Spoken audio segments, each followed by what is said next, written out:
পাঁচ সিনেমা থেকে আয় ১৩০০ কোটি টাকা। এই অবিশ্বাস্য অর্জনটা রাশমিকা মান্দানার। একসময় যাকে সবাই চিনত পুষ্পার শ্রীবাল্লি নামে, আজ তিনি নিজেই এক ব্র্যান্ড। রাশমিকার বছরটা শুরু হয় ফেব্রুয়ারিতে ভিকি কৌশলের বিপরীতে ঐতিহাসিক অ্যাকশন ড্রামা ছাবা দিয়ে। মারাঠা সাম্রাজ্যের পটভূমিতে তৈরি এই ছবিতে রাশমিকা অভিনয় করেন মহারানী ইউসুবাইয়ের চরিত্রে। ১৫০ কোটির বাজেট ছুঁয়ে যাওয়া এই ছবির আয় দাঁড়ায় প্রায় ৮০৭ কোটি টাকায়। বছরের প্রথম কোয়ার্টারে বলিউডের তুফান তোলে ছাবা, আর রাশমিকার নাম উঠে বছরের সবচেয়ে আলোচিত অভিনেত্রীর তালিকায়। এরপর মার্চে মুক্তি পাওয়া সিকান্দার ছিল ভিন্ন মাত্রার এক পরীক্ষা। সালমান খানের বিপরীতে অভিনয় করা মানে দৃষ্টি, প্রত্যাশা, তুলনা সবকিছুর ভার কাঁধে নেওয়া। ছবিটি বক্স অফিসে যদিও প্রত্যাশিত সাফল্য পায়নি, কিন্তু রাশমিকার পারফরমেন্স ছিল আলোচনায়। অনেক সমালোচকই লিখেছিলেন সিকান্দারে যদি কিছু মনে থেকে যায় তা হলো রাশমিকার চোখের দৃঢ়তা। তবে দক্ষিণ ভারতে তার ফ্যান বেস যে কতটা বিশাল সেটা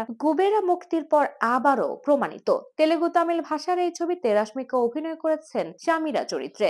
১০০ কোটির বাজেটের কুবেরা ভারতে আয় করেছে ১০৬.৫০ কোটি, বিশ্বজুড়ে ১৩৮ কোটির বেশি। বছরের শেষ দিকে দীপাবলির উৎসবের সঙ্গে মুক্তি পায় থাম্বা। ভ্যাম্পায়ার কমেডি ঘরানার এই ছবিতে রাশমিকা একেবারে নতুন অবতারে। হাস্যরস, রোমান্স, হরর সব মিলেমিশে এক অনন্য মিশ্রণ। ১৪০ কোটির ছবিটি ভারতে আয় করেছে প্রায় ১৬৮ কোটি। সবশেষ ৭ নভেম্বর মুক্তি পেয়েছে রাশমিকা অভিনীত cinema the girlfriend. Romantic drama নির্ভর সিনেমাটি এক সপ্তাহে বক্স অফিস থেকে আয় করেছে প্রায় ৫০ কোটি রুপি। সব মিলিয়ে চলতি বছরে রাশমিকার অভিনীত ৫টি ছবি সিনেমা বক্স অফিস থেকে আয় করেছে ১৩০০ কোটি রুপির বেশি। আয়ের দিক থেকে চলতি বছর তার ধারে কাছে নেই অন্য কোন নায়িকা। এমন সাফল্য প্রমাণ করে রাশমিকা এখন শুধু সেলফ চয়েস নয়, বরং যে কোনো ঘরনায় দর্শকের টানার ক্ষমতা রাখেন। বলিউড ও দক্ষিণ মিলিয়ে তিনি এখন ভারতের সর্বোচ্চ আয়কারী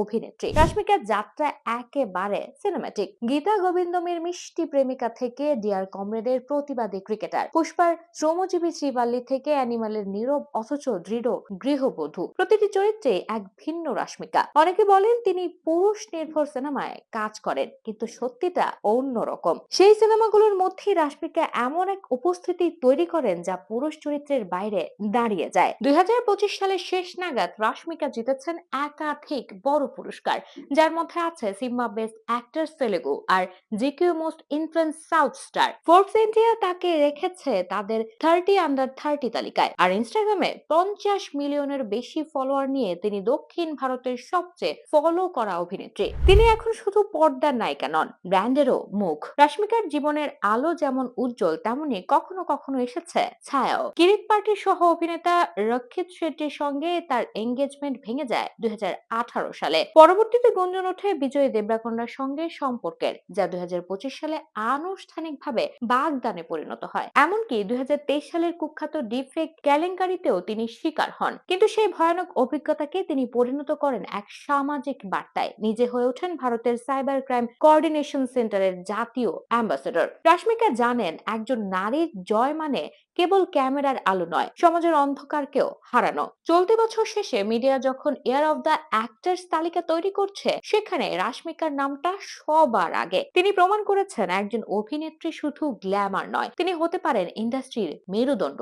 তার হাসি এখন কোটি হৃদয়ের প্রিয়, আর তার চরিত্র এখন নারীর সাহসের প্রতীক। আর তার নাম রাশমিকা মান্দানা, ভারতের নতুন ন্যাশনাল ক্রাশ, যিনি সংখ্যা দিয়ে নয়, ইতিহাস লিখেছেন পর্দায়।